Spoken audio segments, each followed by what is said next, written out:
Well, good morning, everybody, and welcome to what looks to be a lovely Thursday. Oh, let's see, what day is it today? Thursday. I should check these things before I turn the cameras on, huh? I'm still sleeping. It's okay. It is November 16th. It is Thursday morning. The sun, as you can see, is just peering up over the trailers, and we have been waiting here, ready to go, but we have to wait for our DOT hours of service clock for all that fun stuff. And yeah. I just remembered I need to do DVIRs. I did the pre-trips already, but I forgot the DVIRs. So here you can see trucking in action. This is the exciting world of trucking. We get to do DVIRs, and for you guys who don't drive trucks, a DVIR is an abbreviation for Driver Vehicle Inspection Report.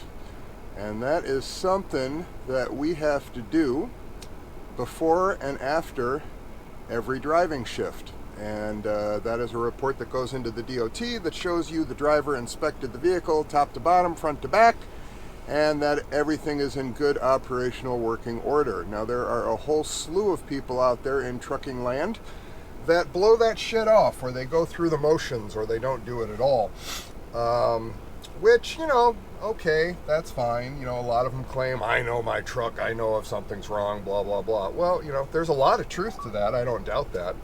However, I always like to say you better to be more cautious than you need to be than not cautious enough. And these are massive vehicles with a zillion and one moving parts that take a tremendous amount of abuse because of their size and weight, and because of the shitty roads we have to drive over a lot. And you never know. Your truck could be in perfect working order, and you think, and a piece of suspension came loose in the meantime of driving 11 hours through potholes yesterday. So I always eyeball every single inch of this truck. I do it religiously. I do it actually the Schneider way, that was ingrained in me with my first job at Schneider, and one of the reasons why I advocate for new drivers coming into the industry to start with Schneider. And no, I'm not paid by them, and I have a lot of things that I'm not happy about with Schneider, but the one thing I will give them a huge amount of credit for is that their training is absolutely fabulous. And if you want to be set up to know all of the core fundamentals of how you should operate a truck safely, Schneider is the place as far as I'm concerned. And believe me, I see examples, and I have seen examples, way too many of them, all over the place since I've started trucking, where people take serious shortcuts or do things entirely wrong. And I know that because of the way Schneider had trained me. So, that said, that's a little endorsement for Schneider. You're welcome, Schneider, even though you've done nothing for me lately. Anyway, we are going to get rolling now that the DVIRs are submitted. We found ourselves a spot, thank goodness. That was quite an accomplishment, because we have been driving towards I-29, and when you come on Interstate 72 out of the Decatur, Illinois, Springfield, Illinois kind of general area, you take 72 due west. The problem is that once you hit the Missouri border, once you cross the Mississippi River and you're in Missouri, Interstate 72 no longer exists, and you are on a U.S. highway, U.S. Highway 36 to be exact, which is a fine highway, no problem for a U.S. highway. However, it is dark at night, very dark at night. It is hilly, and there are absolutely zero places to stop.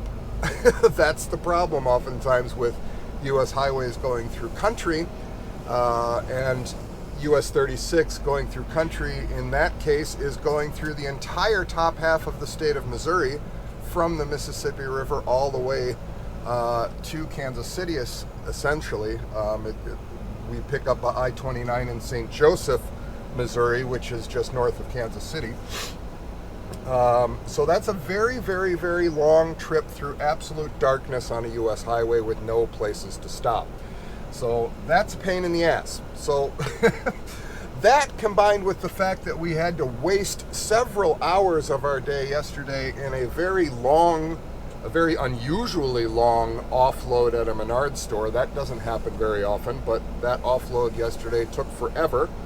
And then we went straight from there to Decatur to pick up this load of cornstarch that we now have on our backs. And that one took even longer to get loaded because of course it's a food load and food loads absolutely suck. So I was able to do just under 400 miles. Yes, that's a rock star day if there ever was one, right? 400 miles, woo!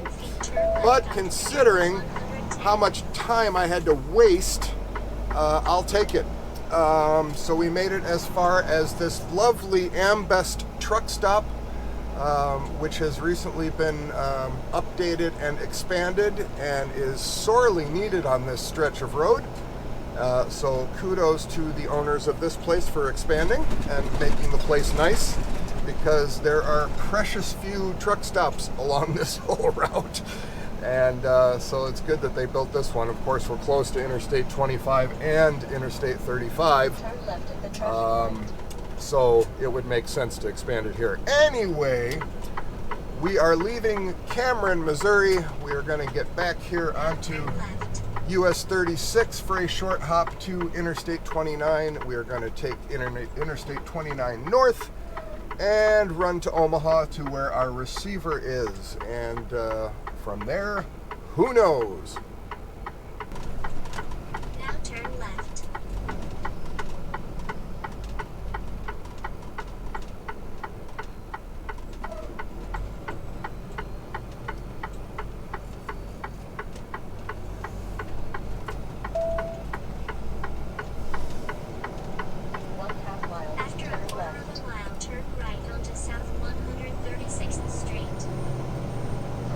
We are about to arrive at our receiver in the outskirts of Omaha, Nebraska. And let's see, where are we? Actually, we're in Omaha, Nebraska, believe it or not. Hey, there we go. Didn't even know. So, let's see here. Clearly, lots and lots of warehouses in here. Which one do we need to go to? Okay, it should be the next big one after this one. Turn right onto South 136th Street. Okay. What's the name of this place again? That would help.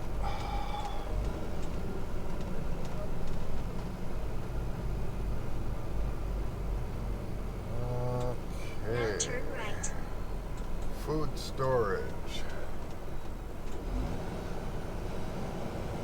It's got to be this place over here on the right.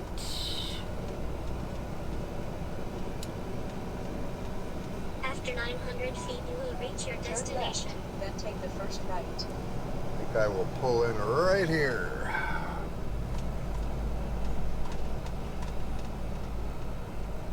Food storage. Yep. Looks like the one. Turn left. Let's pull in right next to this guy.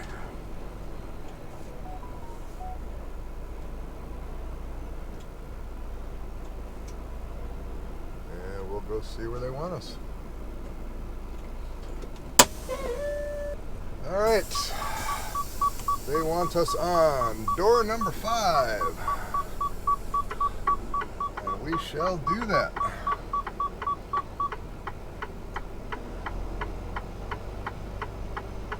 Back up first, make a nice wide sweeping turn, and then it's pretty much a straight back. If all goes to plan and I don't totally screw it up. Let's see what happens. Door 5.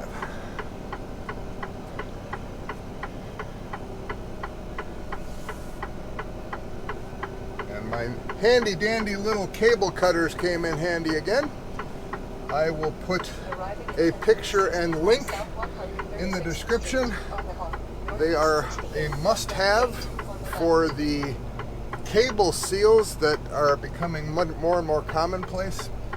And now they're even getting thicker and thicker, I've noticed. Hey, I've got the room, I'm going to use it. Yeah, they're pretty thick. That one was super thick, so they work a lot better than bolt cutters, that's for sure, because they're sharp. So I'll put a link in there, see. Anybody that's interested, grab you a pair, they're well worth it. Alright, let's see here. Door 5 we go.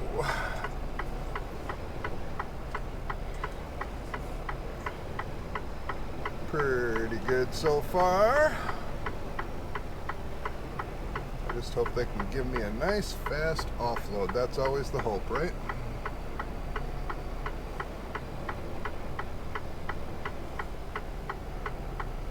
Slow and steady.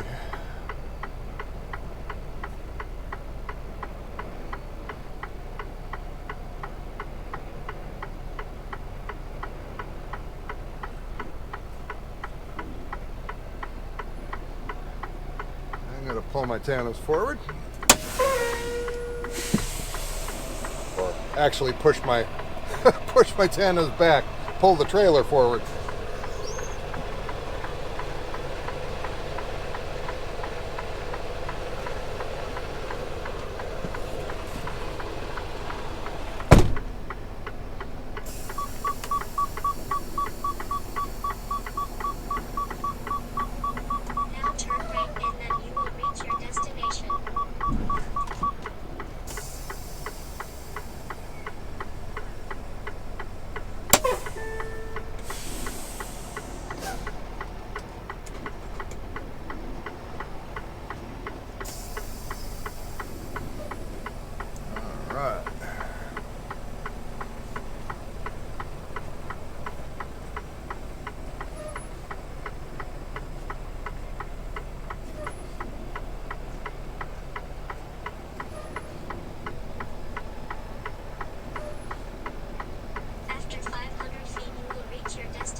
Okay, we are on.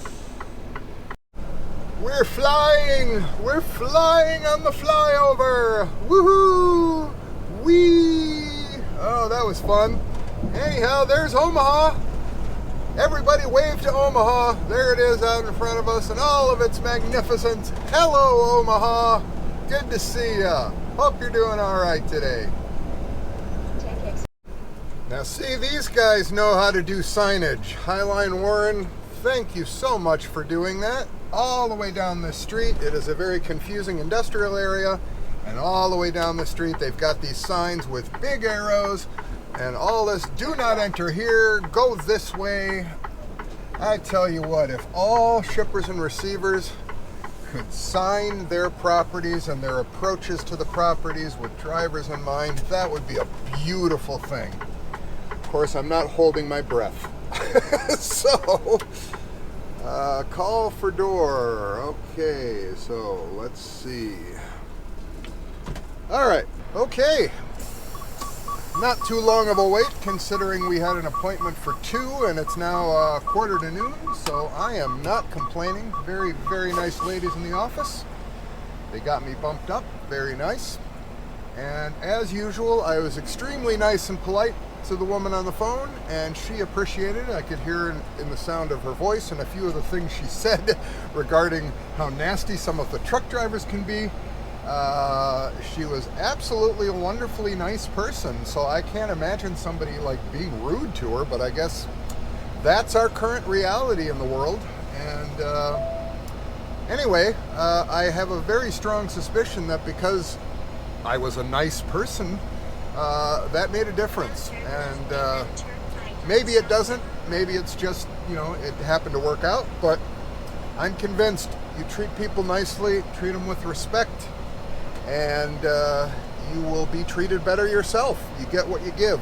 So Anyhow, I will get off that soapbox now, and we are going to back onto door 28 now that it has been vacated. I have my doors open. I have my single strap that was requested by them in the back, After 600 feet, turn right waiting onto for South them to Main. use it. And now we just got to back on the door. So let's see if I screwed this up entirely. Oh, I'm within reasonable. Yeah, that's good. I'll take it. Good enough. Not picture perfect, but it doesn't need to be.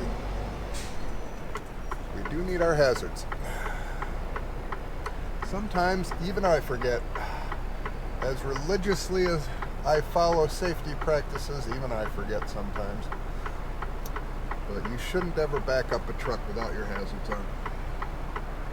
Never know when somebody's going to come walking by that you didn't see. And that's the only way they're going to be able to tell that your trailer is moving backwards if they haven't noticed it moving. And surprisingly enough, it's really easy to miss a trailer backing up. I don't know what it is, but I mean, the thing is obviously moving, but you can totally, if you're not waiting, if you're not like looking for it, you can totally miss it sometimes. It's really weird. Anyhow, now this is going to be a heavy load, so I'm going to slide the tandems forward. Be right back.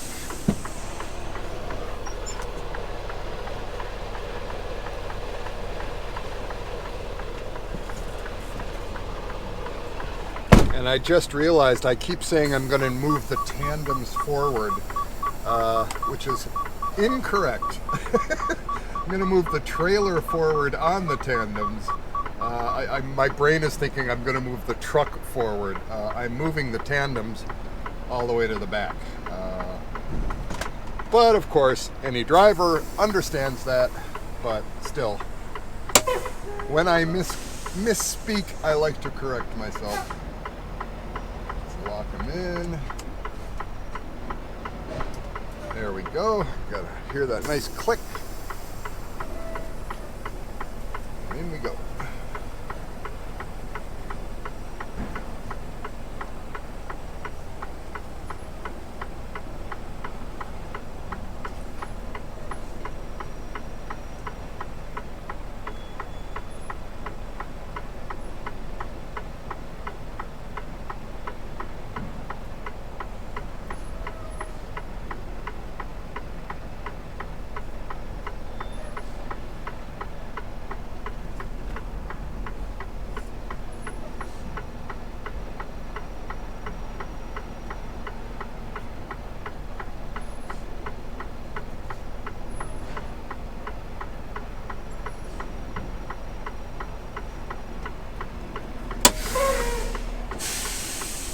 We are landed, and we just stopped at a pilot here in Council Bluffs, Iowa, which is where our shipper was located, not too far down the road.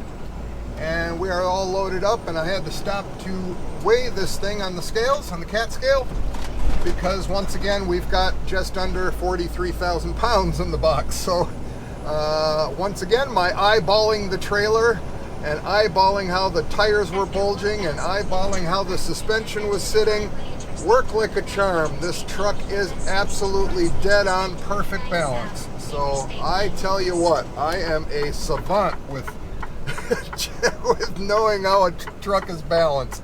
And I just love this overpass over 80 because of these sculptures that are on all four corners, as you can see.